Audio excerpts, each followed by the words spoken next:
Hey everybody, I'm Hunter. Thank you so much for joining us today here in the lobby in Washington, D.C. of SCTE Tech Expo 25. I am honored and privileged to have the opportunity to interview the father of the cable modem, Rouzbeh Yassini-Fard. Rouzbeh recently released his book, The Accidental Network, which tells a fantastic story about the history of the cable modem, all the way to its roots as an idea in his head back in the late 80s, 1987, 88, I believe. So Rouzbeh, thank you so much for joining us here, giving the Gateway chapter the opportunity to have an interview with you. We appreciate your time and we appreciate your contribution to the business. So thank you so much.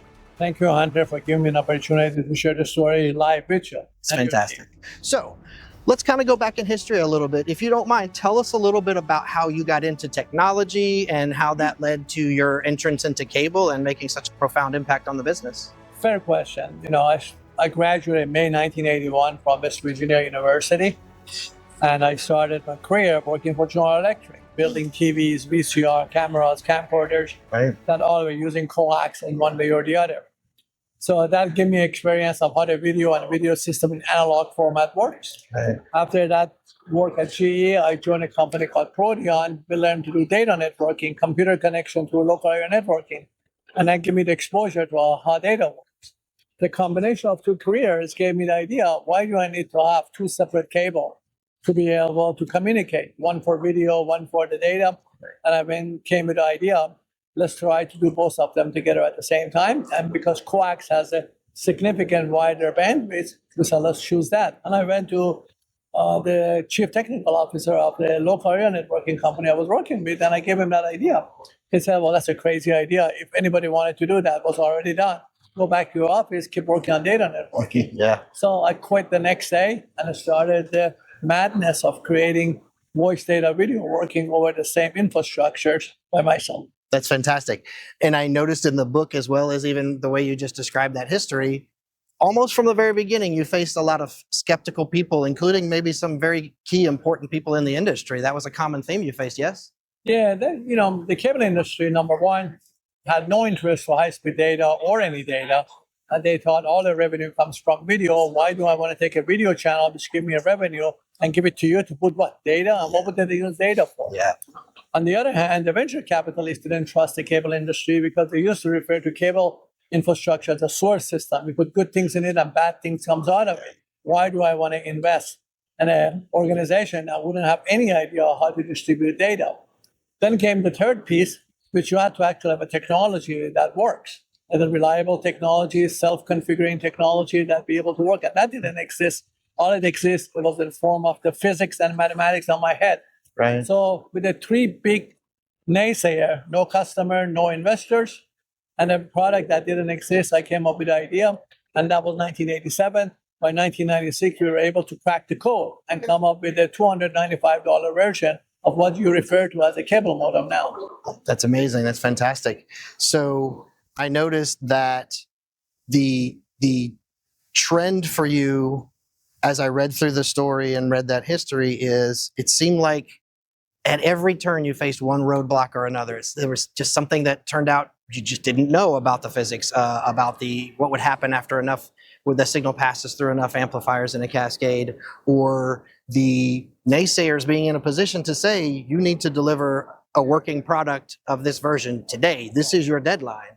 That was also a common theme you faced. It's just struggles and hurdles and obstacles, yes? Yeah, every entrepreneur faced that phenomenon. My fear was that I could not share the actual product and its value fast enough. However, I was 9 years early compared to the rest of competition. Remember, nobody wanted to have data. Nobody knew how to do the data over coax. So what happened was this. We built the first generation of technology, which was half the size of refrigerators. And for $18,000, we were able to sell that to the governments and the universities and the school districts. And then from there, since we had the prototype, I have two choices. A, either shrink the product and just get to the market fast, or B, reinvent the product that can be scalable and transform as different time frame that go. We decided to reinvent the technology, create a new MAC, which is a media access control, create a new QPSK modulation technology, develop integrated circuits, and bring all that together in a manner that by 1996, we not also have a low-cost product, but also we had a foundation that was given to the DOCSIS as a free and a royalty-free type of a technology. And if you look at my technology in 1996, we were at 10 megabits per second then. And once we adopted it through the standard technology, now you can put as much as 10 gigabits per second on the same infrastructure of the DOCSIS. And has been no hardware recall, has been no software recall, and the system worked flawlessly. So reinventing it was the right thing to do after we built the first prototype. That makes sense. And the first prototype was considerably sizable and heavy compared to what we see today, correct? 80 pounds, half the size of refrigerators, 300-watt powers that nobody would allow you to put in the living room or the garage. Absolutely. It was almost a heater. So that makes sense. That makes complete sense. So, well, that's fantastic. And it's really exciting to understand that the depth to which you had to go and the intricacies of the decisions that had to be made. And I think, as you said, you were 9 years, maybe more ahead of most of the competition. For outsiders looking in, the word visionary is what comes to mind. It seems to me there are so few people who are able to see so clearly something that far in the distance and really envision it and convince others that it is the future, it is where we're going. Where does that innovation, that visionary mindset come from? Hunter, the way my brain was turned on this subject was as follows. When I was working for this data networking, I saw that people ride on their car, go to a workplace, and all they do is sit and log into a 10 megabits workstation to get work done. To me, that's, wait a minute, why would we make the home entertainment and a workplace where you come to work? It made no sense. So I could see clearly the data networking, a path to the home, except the cheapest, lowest cost possible was through coax, because that was already in 56 million American homes. Right. If you wanted to rewire for FDDI or ATM, which was a real buzzword at the time frame, nobody would be able to afford this thing in any shape or form. Because coax existed and was covering so many houses in America and the globe, and because I saw the footprints of the data networking and how it worked, for me it was really intuitive. It was just a matter of having infrastructure that data can work from the home, then the people don't need to walk to the place called workplace and connect to 10 megabits workstation. In fact, COVID proved that, hands down. Once the infrastructure was there, once was scalable, and once the people had ease of use, the whole thing really proved itself very nicely and very effectively. That's amazing. And to me, what that makes me feel is you essentially started with what was just common sense and had the courage and the drive to, okay, now how do I take what's clearly common sense? We got the wires, why should we drive? And then turn it into something that's actually meaningful and usable. So I think that's incredible. Another thing that comes with that is the real and significant and lasting impact on the environment, which you point to in your book and you've spoken on before. So tell us about that passion for not just creating great things and doing wonderful work that makes lots of money for people, but also that true social and environmental impact that I know is important to you. Yeah, it was very important because, look, I had to do this technology with a private-public support. So what happened when we installed this type of solution, for example, in Rock Island Arsenal, that was the government facility. The government facility has excellent coax distribution all over the area in that little island in Mississippi. And government facility assisted and helped us to find so many barriers on the technology, so many real field issues that was faced us. Then we took those field issues, solved it, and then went to a real local city with a local thing in the town of Stowe, Massachusetts, tried to apply that. And then we learned again. And then when Mississippi was flooded, so, oh my God, we need to have a way to manage this network and know what's happening. So we invented the network management there. So this was peeling the onion layer by layer by layer. And because I was 9 years ahead, because we had a working prototype, we were able to find so many different areas of the facilities in different towns and different cities to be able to test the product for those. And then we went back to the law of physics and law of mathematics. And we said, well, media access control has to have these features. Our QBSK has to have these features. The IP needs to be the main backbone. We adopted two basic standards, Ethernet on one side, 6 megahertz on the other side, and we kept peeling the onion. We kept testing the product. We kept validating those areas and solving what today refers to as AI, artificial intelligence. We actually had it there because we had to create a product that would be auto-installable, self-configurable, and also detect itself where the problems are and are not. Yeah, visionary people on the other side, like Dick Beard, who helped us tremendously on the Rifle and Arsenal to be able to put this together. So this was really what I call a village of the technology people who trusted each other, and we had nothing to prove to the world except let the product does the talking, and that's the result.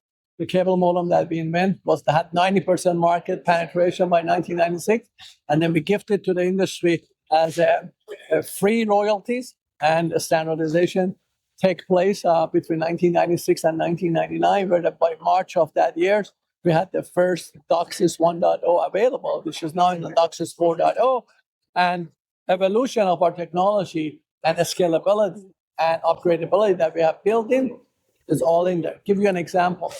There was a chief technical officer, Dave Fellow, who said, you know what, I really like to throttle the speed up and down. At that time, nobody really knew what throttling was. Nobody knew what quality of service is.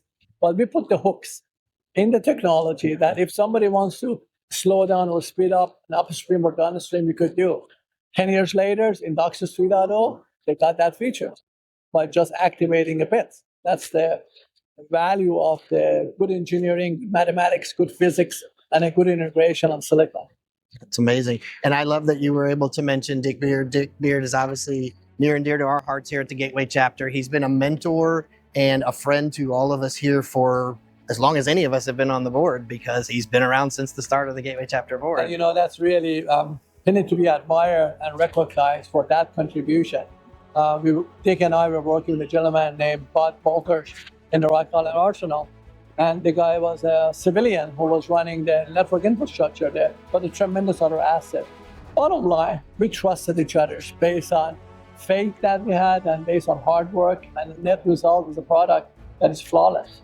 Absolutely, absolutely, and ubiquitous. And as you said, royalty-free for the world to use. Maybe it wouldn't have caught on as much had you not been as generous and forward-thinking as you were. So I want to tell you, Rouzbeh, it's been an absolute honor to visit with you. It's been a pleasure to meet you. I hope we have more opportunities in the future to catch up and exchange ideas. Thank you so much for being with us today. Appreciate it. There is one more thing I would like to mention. Please. My book, Planet Broadband, in 2003, I mentioned like 83 different services. At that time, everybody knew high-speed data was on the internet. Nobody believed in telehealth. Nobody believed in education, distant education. Nobody believed in e-commerce. We listed all those on that book. And now you come fast forward in 2025 and you see with this book, not also all the vision we had for services have become reality, but also it shows that the scalability of the limitless bandwidth technology on a cable modem and broadband has directly contributed to the GDP of our country and the globe. And that's really good for humanity, because now that we are a population of 8 billion people in this world, what it does for us, it gives us a vehicle to be able to give planet Earth a chance to survive better. So thank you so much for taking time to let me share that story with you. Absolutely. It's been an absolute pleasure. It's been an honor. I look forward to future conversations like this. Thank you for being here today. Yeah, thank you. Great.